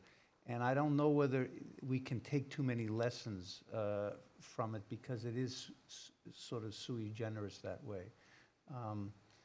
So I don't know enough about it, obviously, to say, other than, you know, when people try to draw lessons from things like Singapore or Hong Kong or Luxembourg, it's hard to draw broad lessons for that for large, multifaceted, developed economies. I agree with that, but I would say there's another aspect, the economy itself, but what's going on now with the protests is very important. And I think that, like I've said before, when I get pessimistic about whether we'll sustain capitalism, it's also, I say, if I could flip out of my coffin at the end of this century and see what the historians were writing about this century, I say it wouldn't shock me if it was the decline and fall of liberal democracy. And therefore, you know, we just assume democracy is the winner now these days, but it hasn't been around for that long. And you're seeing every democracy, with the sign of things Paul was talking about, the uprisings and the you know, basically you're seeing a lot of other countries move back to despots. And if the rising, you know, part of what went liberal democracy was the United States became the rising economic power of the world. And when you're the rising economic power, there's a lot to your governance model being, you know, exported to the rest of the world. And so the rising power that we're dealing with right now is China. And so the question would be, if China can manage what everybody thought was not possible, really, which was, how do you have a controlled economy and a capitalist type economy, but a controlled government? You know, they're inherently conflicting. So how this Hong Kong situation works out with whether or not you can have people like Hong Kong say, if you see all this uprising against how oppressive the government is, then there's a chance that our model will still win out. But if China can show that they can produce better broad results for their population than a capitalist democracy, then you could see, you know, in the future people going, well, gee, that idea that you could just let the voters decide just doesn't work. Just like shareholders deciding, what about voters deciding what our policy should be? So I think what's happening right now in Hong Kong is incredibly important for us to pay attention to. I think it's a particularly interesting case because the history of Hong Kong is that for a long period of time it flourished on the back of many of the things that I was talking about in terms of the trading companies, many of which were family-owned businesses that survived over a long period of time on the basis of having essentially very committed owners to the activities in which they were engaged. And over time, those trading companies have given way to something very similar to what happened in the case of the UK, where the merchant banks were in many respects the equivalent of the trading companies in Hong Kong, many of them family owned. But then when deregulation in particular occurred, shifted away from being those long-term engaged owners to being investment banks, which were very much market-driven in terms of what their objectives were. We're observing a very similar phenomenon in the case of the Hong Kong system, which is now very heavily dependent on the performance of the financial market and the stock markets of Hong Kong. And the question is whether or not that provides a stable base for really being able to promote a flourishing economy, even a relatively small by geographical size economy. If one compares it with Singapore and the way in which Singapore has developed, it's been on a very different basis in terms of trying to promote a wider spread of business activities. So, leaving aside the political issues, just thinking about the economic system that's developing in Hong Kong, I think raises very interesting questions about whether or not that particular type of development is one that offers a degree of stability going forward in terms of the prospects that it offers for the Hong Kong economy. Right here in the white.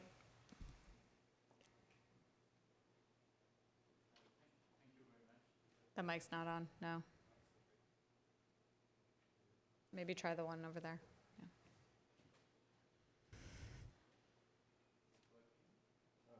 Yeah. No.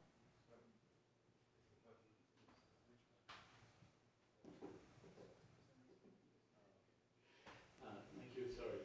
Thank you for this fascinating debate. I would like to ask questions on time and space. What we are talking about is not really new. I remember in the late 70s, early 80s, Michael Porter wrote a book, The Competitive Advantage, describing the stakeholders. And all what we are discussing about environment, social governance was more or less described in, I would say, in brief in his book. And then I worked for several years in large consulting firms, and the purpose of companies at that time called vision statement or mission statement were also very, very popular. So obviously those ideas were shared at very high level in large companies, and it was not enough. So my first question, why it was not enough?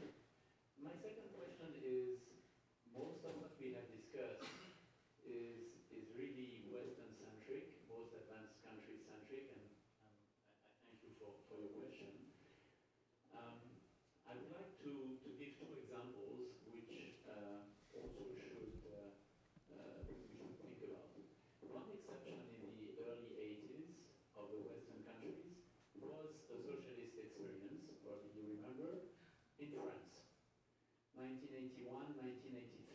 It was a disaster for 2 years, and it was exactly what we discussed, a sharp raise in salaries, massive redistribution of wealth with taxes. It was a disaster, probably because it was the only country in Europe doing that. And then, talking about all those lessons, it's very surprising to realize that we consider it a failure. But what is happening in less advanced countries, and we have mentioned China, but it's not only the case of China, they are doing basically exactly the same mistake as we did in Western countries 1 century ago, with one difference though.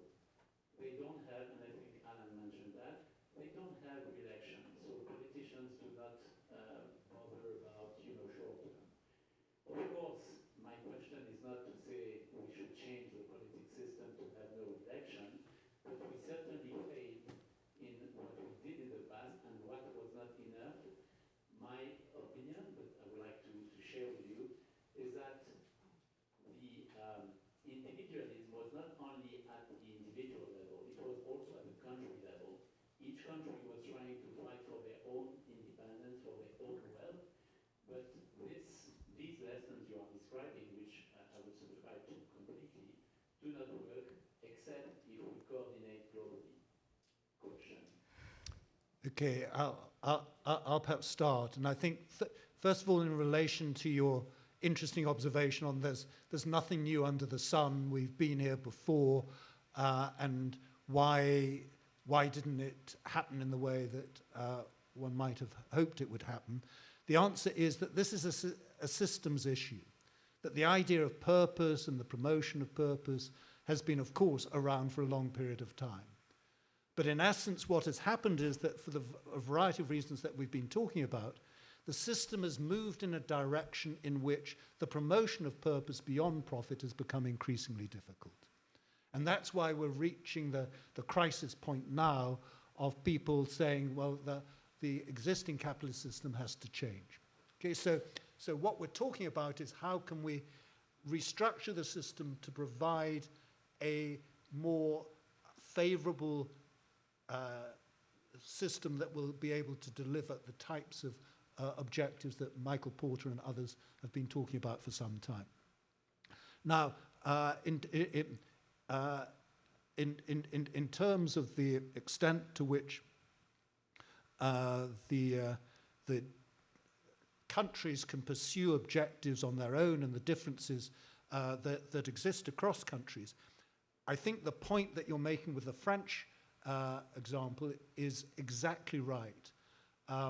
And one of the risks that we face is that the sort of idiosyncratic policies that you were describing there are going to be repeated if we don't address the underlying problem with our existing capitalist system.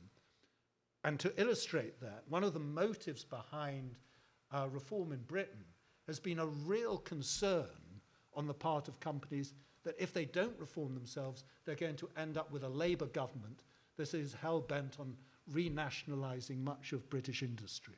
I mean, much along the lines of what you were talking about in relation to France.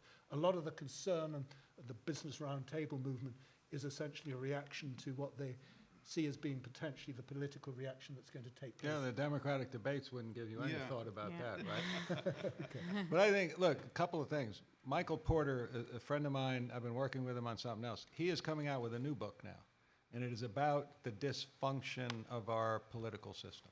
That is what he is focused on. He's written a paper on it with Catherine Gill.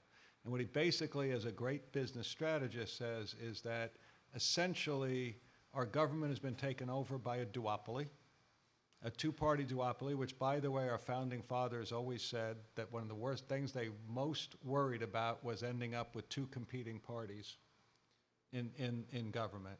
That duopoly, and has built an ecosystem around it, they are doing, in his opinion, what every duopoly would do to maintain its power. But that has nothing to do with delivering results. And he says any other duopoly would be threatened with somebody else coming in and delivering better results, and therefore breaking up the duopoly, because there would be a set of rules that allowed that to happen. But this duopoly constantly resets its rules to allow itself to maintain and keep out any competition. And so I think a couple of things on that, and then when you get into the global coordination, it's very hard when basically each country is dealing with this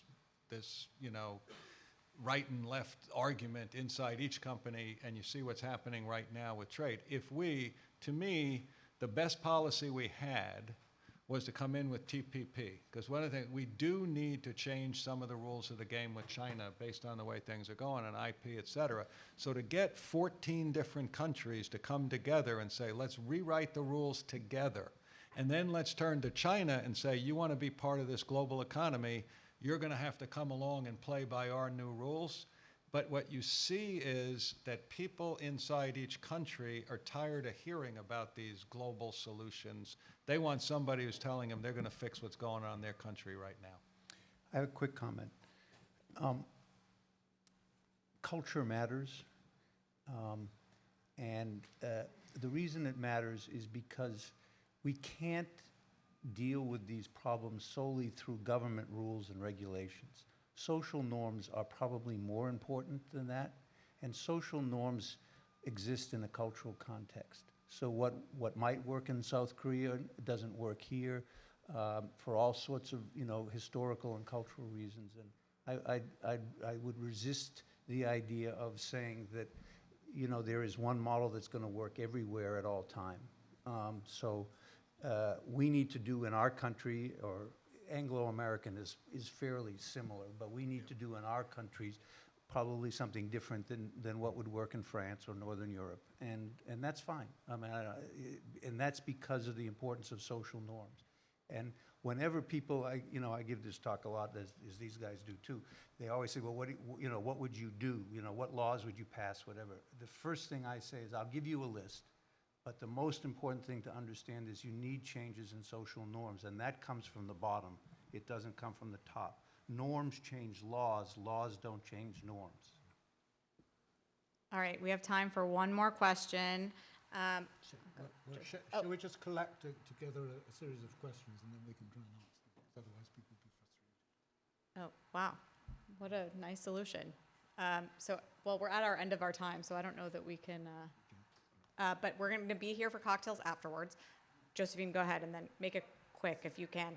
She looked fairly anxious, so Yeah. we better get her. You were talking, I actually was thinking of the famous quote that culture eats strategy and processes, including corporate governance for breakfast, right? So what I'm hearing through, Sir Collier's comments, Professor Mayer's comments, Professor Pearlstein's comments, all these others, it really sounds like a struggle between a Skinnerian version of humanity, which has to do with we don't really care about the subconscious, we can get the incentives right so we can get the organism to behave, and a Freudian version of, well, we need to engage the whole person and the subconscious and our connections to others, right? And I'm worried as we move too far from one extreme to the other, we tap into a lot of the things when you talk about purpose and you talk about commitment and you talk about culture, you talk about also, that also triggers esprit de corps, it triggers tribalism, it triggers all these other things that have to do with how we connect to each other, and those can have very dark sides, right? Those can be, culture can be very dangerous as well, and that can be part of what you're seeing in the rise of, very local areas and the growth of populism. And also I wanted to ask, especially as we talk about trying to build those connections to other people, trying to get those identifications with other people, if it's through, our discussion of corporate purpose, our commitment, we'll do anything we need to, or some of the quotes that we've heard from the panel. Putting ourselves so emotionally on the line, that also can lead to enormous widespread wrongdoing, right? Think about the most aggressive corporate cultures in which you have seen cover-ups, massive cover-ups on behalf of the corporation. Think about other triggers. One of the things that Bill Gates has taken as in his comments to on Sir Collier's book was, where were the place of communities, where's the place of churches and religious groups and all these other things in getting people to look out for each other within communities, to look out for the other person. When you start using those kinds of connections, you also have to remember that those types of ties, those deep interpersonal ties, can also become the roots of the cover-up of sexual abuse within the Catholic Church, because you're doing this for the organization, because you have those ties, and these other things. So I'm asking, how do you balance, as you move from a Skinnerian version of human behavior to a Freudian version, how do you balance to keep us from going into some really other dark, perversive behavior when we think of ourselves in these groups and with this common purpose? Well, I think that is if not the key issue, because exactly what I'm talking about is the transformational ability of institutions to convert what is in many cases a notion of having a very meaningful existence into something that is actually either very damaging for other parties, for society at large, or potentially very, very beneficial, is tremendous. And that a lot of what we've observed is a failure of institutions to transform our natural notions of what Paul was describing as Homo economicus, in terms of being selfish, lazy, and greedy, into something that can be of a more cooperative benefit to those within an organization and outside the organization as well. And really what I'm talking about is, how can one think about the purpose of an organization as bringing about that transformation in terms of shifting us from being individualistic to having a notion of how can we create to a bigger common purpose. And that's something that I think many organizations have been very successful at doing, but we've also observed many organizations that have done exactly the opposite. That's what a lot of the financial crisis was about. And instilling the right culture around the right corporate purpose is, to my mind, a key element in achieving the right outcome. Yeah, and I'm going to say everything you're saying. We're not talking about corporations taking over the world or taking over our government or taking over our society. We're talking about where corporate fits into a society. And therefore, there are checks and balances. The way corporates behave, the way churches behave, the way government behaves. These are all part of the society that is created. The question is, what is the appropriate role for business within that bigger and broader society? It's not to become cult figures and say we're now telling the world how to operate.